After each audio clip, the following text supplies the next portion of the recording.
and they've noticed it. My mind is home, right? There has to, I built it over time and it's working for me. So most people will come, you're always strong. In fact, my driver said something, he said, man, you even this, he spoke in pidgin, he said, you're strong past some men for this. So, and I'm just laughing. It's because I took it, I created a boundary, right? Make yourself visible at work. Let people know you are a go-getter, a team player. Always add value.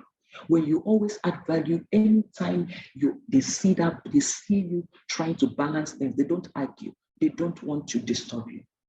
Now, schedule time for socializing. If you're the type that likes socializing, going out with friends, going for practice, as long as it keeps you going, you are strong, you are not worn out and burned out, please do it.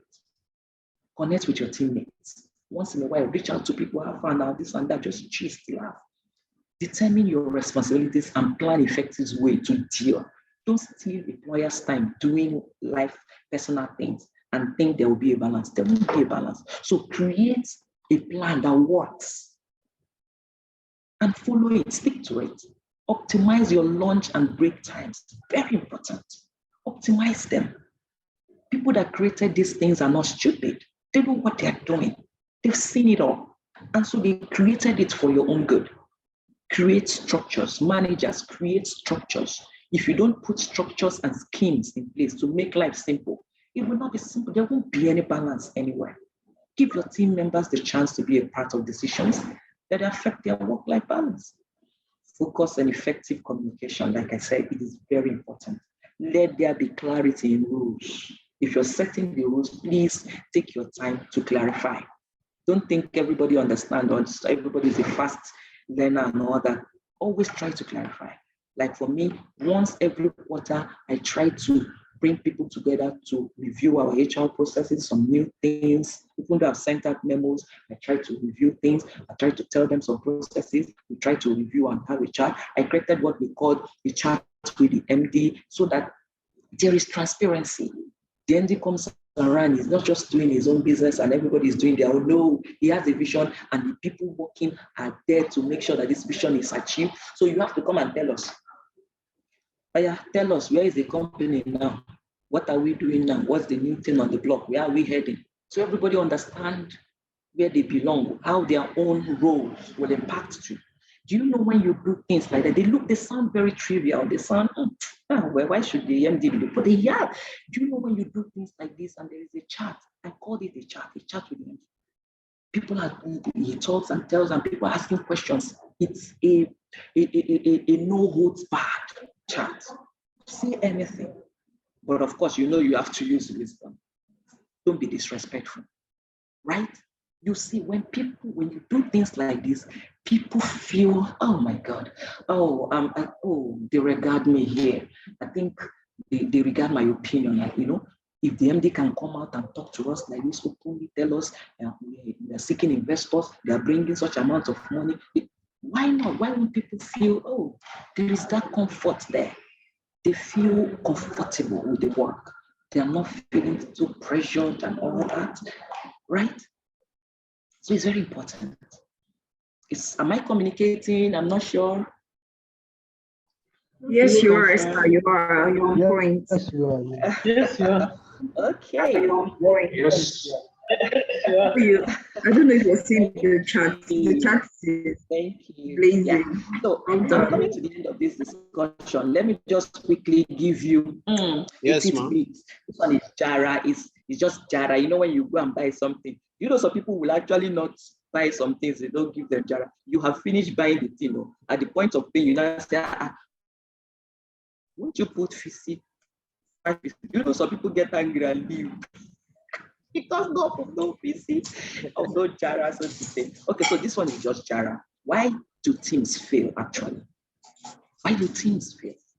And you'll be wondering, it sounds so trivial, but these are some of the things that bring companies down, right? These are some of those things. I remember we hired one project manager sometime last year. Do you know when we started your, in fact, at the point where immediately got to his table, he's saying his laptop, immediately he's opening his email, he's saying welcoming this, he's saying onboarding thing. He just came to my office saying, he was almost crying, you know. I was surprised. What's going on? What is it? Is there any problem somewhere? He said, no, I've worked how many years? I've never seen such this kind of welcome. I've not seen it. See my onboarding program. Look at well designed. Oh, look at all these things. Oh my God. I was so shocked. So these are some of the things that managers need to put in place. So why do teams fail actually? People, bad team leaders and team members frustrate the efforts of others. There is no balance anywhere. Communication, zero. In fact, some people, some companies, when you go, you'll be asking, what's going on? Do you know even some managers don't even know what is going on in the company? Please, my brothers and my sisters, please, if you get to that point, right, whether in your team, at the lower cadre, in your department, at the middle cadre, as a manager, and you only get to hear of what's happening in a general meeting or from a cleaner or a driver, please, it's time to start planning your exit. Your value is no more felt. It is either you are not conscious of it or somebody is just playing with you. Communication is very important. Resources, human or non-human, it is very important. When you don't have these things, you have failures in your teams. Objectives, no clearly spelled out, defined objectives, it will disrupt the flow. Weariness, when team members are overburdened, don't overburden your team members. If you give somebody a task, even if it's a 1-man or 2-man mopo thing or something, if you use a person is doing something as a manager, do the other one. Very important. Now look at what Beyonce is saying. If everything was perfect, you would never learn and you will never grow. That's why we are doing this training. If this world is so perfect, the workplace is so perfect, there's no point. We're coming to talk about work-life balance. We'll be talking about work-life balance. So we're just not talking. What are you doing? Are you growing? Everything we're saying, are you learning? Are you growing? Right? So we'll keep talking about it until you learn it and you grow with it. So I'll just give credit to these people. These are some of the places I got my materials from, right? And voila, thank you. I'm done. Questions? Wow. Please let's drop our eClap in the chat box. The chat box should be blazing with thank you, with our favorite emoji. Madam Esther has done justice.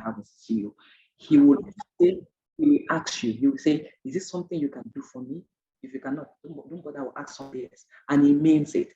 There is no grudge, there is no anger. He means what he's saying, right? And if you say, oh, please, can you, I've done it severally. If it's something, if it's very urgent, please, the other thing you are doing can wait.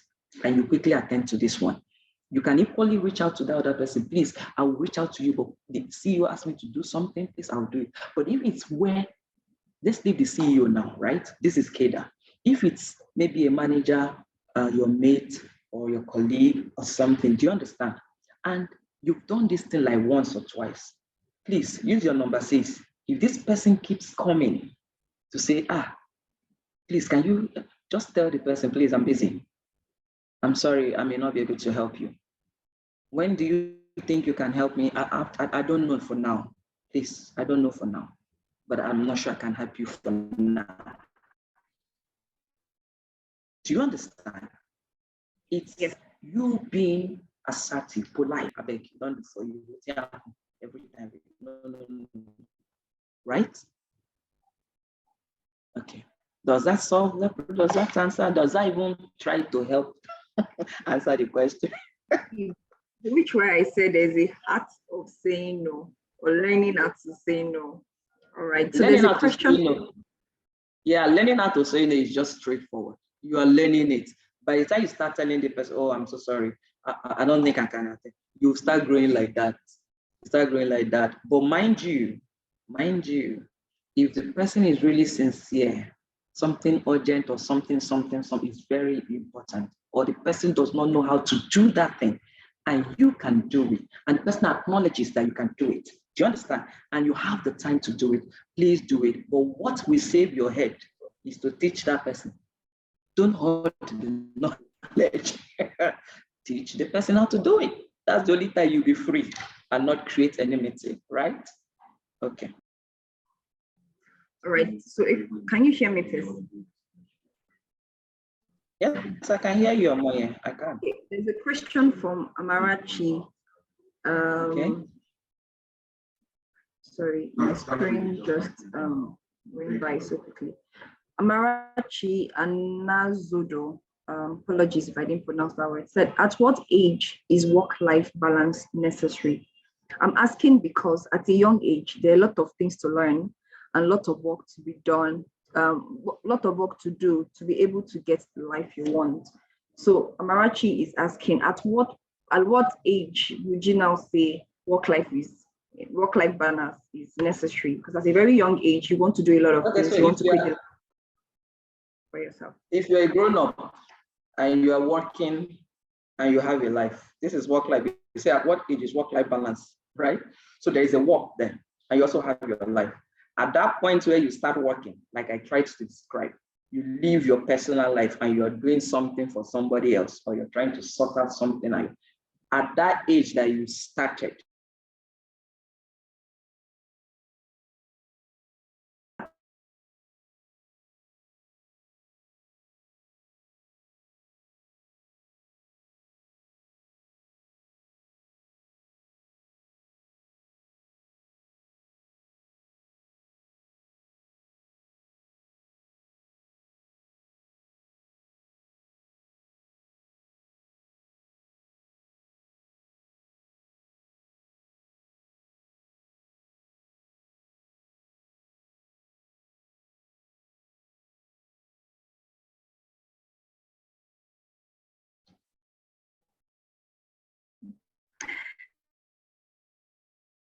Okay, seems it just speaks to the fact that you did justice to the topic. I think a lot of people are well informed. Okay, if you have anything to say regarding the training, what resonated with you, what's your takeaway from the training, you can also unmute your mic and speak, please. TA, do you have any words? Hi, you're being on the line. Yes, go ahead. Hello? Yes, Ebenezer, go ahead. Yes, we can hear you, go ahead. Okay, good evening, moderator, and good evening, our guest speaker. Thank you so much for... Good afternoon. Good afternoon, man. Good evening. Thank you so much for this you have shared with us. I want to really appreciate your weight of experience and willingness to share a lot of this with us. So I joined a bit late. I was thinking it's supposed to be around 4, but I checked. I said, this meeting is already in process. But I think one of the things I try to glean from what you share is probably 2 to 3 slides before this, where you said things to do to maintain work-life balance. I think I sincerely want to appreciate those things you actually said. And even where you said that your driver, was like, it's like you have courage more than some men. And of course, as an HR or even a manager, the bit of courage that is necessary to do our work. When it's time for us to do our work, let's do it with all commitment, all sincerity when you are there. But when you need to focus on some other thing, do that with all due respect and live. I just want to thank you for the kind of energy you put into this and the value and the point you share with us. Thank you so much. I really, really appreciate. In fact, I had to screenshot some of the slides and trying to share it on other platforms. People are even responding to it. Thank you so much. Wow. And the last slide you shared, that why teams fail, White in Faith. I really appreciate you, ma. One of the things I need to work on my team. Thank you so much. Thank you, Ebenezer, for that feedback. Awesome. Thank you so much. Ebenezer, that was kind of you. All right. So we have another question from Oluwaseun Damilari. He says, kindly share tips on how working moms can integrate work and life, especially in Lagos, with crazy traffic and career goals.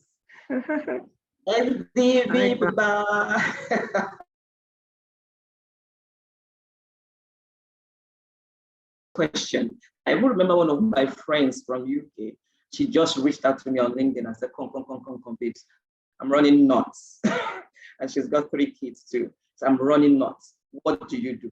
How do you do it? And all that. I said, okay, instead of just, sharing it with you alone, now people go and post it on LinkedIn, right? So I have that post is somewhere on LinkedIn actually. And in fact, I did also did an article somewhere for an online newspaper on that. So for Lagos mom, especially for Lagos mom, you cannot do without your alarm. Yeah, you see, all my phones, alarm. I set alarm for everything. And I will tag it. I will write the note, time for this, time for that. And once that alarm buzzes, I do it. I do that thing. Right? If it's time to wake up, I wake up. Time to do this, I do this. You must set an alarm. It's very important. So we call it to-do list. But to-do list very early morning for Lagos mom. I have, in fact, I have more than 10 jotters in my office to-do list for work. But my own to-do list for the home is my phone, my reminder, actually, right? So as a mom, because you have everything in your head. So once that alarm goes off, you know it is time to do that. And please, I beg you, go for it. Go for it.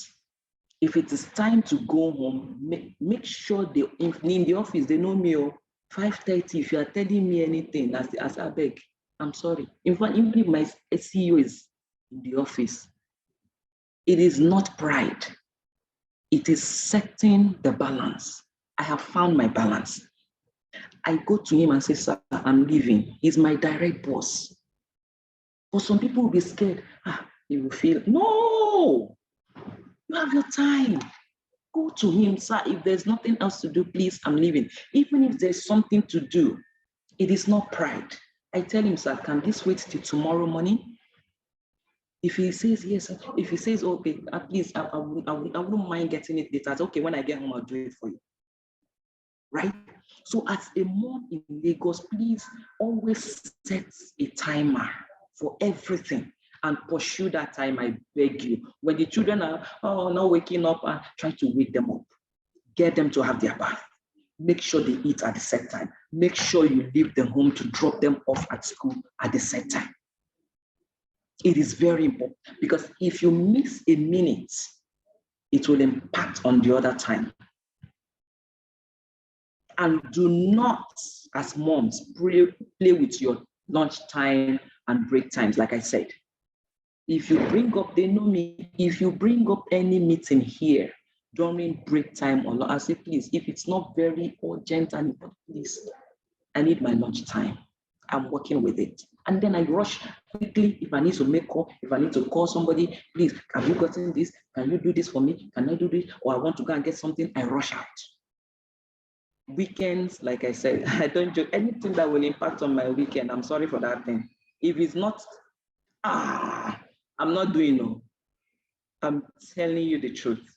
Because it's that weekend that I have for the family, it's that weekend that I have to recalibrate, it's that weekend that I have to go for shopping, cook and store in the freezer. Why would I want to joke with it?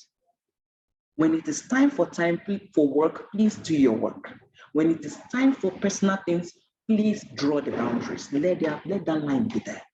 Very important. SDV, I don't know. You know you are my boss, so. Are you still on this call? Does that answer you? Or you want to say something? Thank you so much, Professor Esther.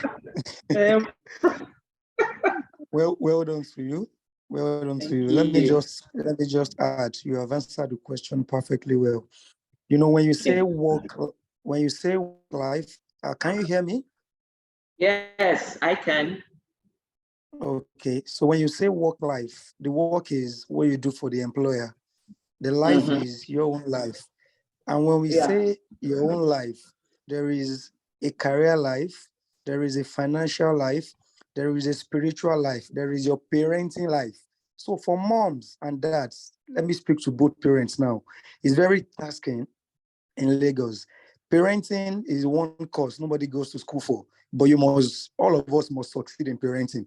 So regardless of what we go through, to balance that life, to ensure that even when we put in so much for our employers to achieve their profitability goals and all of that, the children you have left since 6 a.m. in the morning or 7 a.m., please find time to know what happened in their life when you were away. And once in a while, let's check on our husband during the day, check on your wife, very important, because when the work leaves you, family stays. That's my little addition. Thank you so much, everyone. You see, Awesome. Prof, Well done. that's my boss. So. Thank you so much, SDV. Very, very exciting. Thank you. I'm sure the singles in the house too are taking notes. All right, thank you. Does anyone have comments, questions? TA, Madam Linda. Yes. Oh. Madam Linda. Okay, Olua, please go ahead. But we need to round up very quickly. All right. All right, I'll be. Hello? Yes, I can hear you. Hello? Yes, I can hear you. All right, ma. Oh, my question is more or less like a suggestion and also a question.